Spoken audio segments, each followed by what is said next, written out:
Corona संक्रमण के कारण नहीं तो इलाज के अभाव में भारत के कई लोग अपनी जान गंवा चुके हैं। ऑक्सीजन की कमी, अस्पताल में नदारद सुविधाएं, चरमराई व्यवस्था के कारण देश के करोड़ों लोग हताश है, निराश है। लेकिन इसमें भी आरएसएस प्रमुख मोहन भागवत और उनकी सरकार पॉजिटिविटी अनलिमिटेड देखती है। कोरोना को हमने हरा दिया, इस लिहाज में अपने सीने को 56 इंच तक तानकर मोदी, प्रधान सेवक मोदी दुनिया में अपना डंका बजाते रहे। देश के वैज्ञानिकों ने सेकंड वेव की चेतावनी देने के बावजूद देश में लाखों लोगों के साथ कुंभ का आयोजन हुआ। चुनाव में वर्चुअल रैली का ऑप्शन होते हुए भी लाखों की भीड़ बुलाई गई। नतीजा ये हुआ कि कोरोना की सेकंड वेव ने देश में तबाही मचा दी। प्रधान सेवक के पास 1 साल था, लेकिन इस दौरान देश की हेल्थ सिस्टम को मजबूत नहीं किया गया। सेंट्रल विस्टा प्रोजेक्ट पर 20,000 करोड़ रुपए का खर्च निर्धारित है। इसकी ज्यादा जरूरत नहीं है। प्रधान सेवक मोदी जैसे फकीर के पास 8,500 करोड़ का हवाई जहाज है, लेकिन फिर भी अपने अहंकार को बरकरार रखते हुए प्रधान सेवक ने लोगों को मरने के लिए मजबूर कर दिया। देश में हेल्थ सुविधाएं अपडेट नहीं की। वहीं सेंट्रल विस्टा को प्रधान सेवक का बंगला दिसंबर 2021 तक पूरा करने का निर्देश दिया गया। देश के कई शहरों से ऑक्सीजन की कमी के कारण लोगों के मरने की खबरें आई, लेकिन देश में नए अस्पताल बनाने की घोषणा नहीं हुई। आईडीबीआई बैंक बेचने की तथा 20,000 करोड़ का नया संसद भवन तथा प्रधानमंत्री आवास का काम जारी रखने की सहमति बनी। इस बीच उत्तर प्रदेश और बिहार से बिहार यूपी में कोरोना महामारी के बीच बहती लाशें, इस तरह की खबर आई। इस बारे में हमने जायजा लिया, जिसके बाद तैरती लाशों का सच सामने आया। दैनिक भास्कर अखबार के बक्सर संस्करण में छपी एक रिपोर्ट के मुताबिक स्मशान घाट पर 15 से 20,000 खर्च हो रहा है। रिपोर्ट के मुताबिक बक्सर के स्मशान घाटों पर एम्बुलेंस से शव उतारने के लिए 2,000, लकड़ी व अन्य सामान के लिए 12,000 रुपये लग रहे हैं।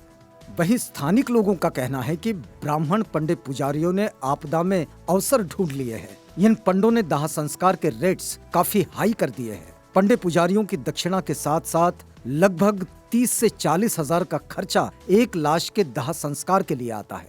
हिंदुओं में मोक्ष प्राप्ति के लिए दाह संस्कार किया जाता है, लेकिन पंडित पुजारियों ने रेट्स बढ़ा दिए हैं, जिसके कारण हिंदुओं को मजबूरी में डेड बॉडी को दाह संस्कार की जगह दफन करवाना पड़ रहा है। ब्राह्मणों द्वारा हिंदुओं पर किया जा रहा ये जुल्म है। दैनिक अमर उजाला के कानपुर एडिशन में प्रकाशित खबर के अनुसार लॉकडाउन के कारण लोग बेरोजगार है, लोगों के पास इलाज तक के पैसे नहीं है। ऐसे में पंडों द्वारा इस महामारी में लूट मचाई गई है।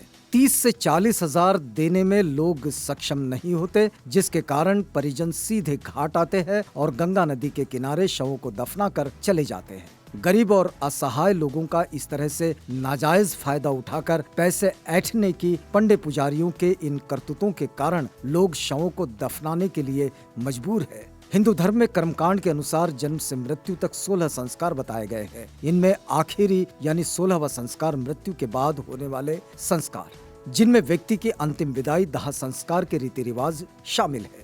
लेकिन पंडित पुजारी मुनाफाखोरी के कारण हिंदुओं के साथ नाजायज तरीके से जुल्म किए जा रहे हैं। एक तो लोगों को बेहतर इलाज नहीं मिल रहा, तो दूसरी तरफ मौत के बाद होने वाले दाह संस्कार के साथ भी पंडितों द्वारा भद्दा मजाक किया जा रहा है।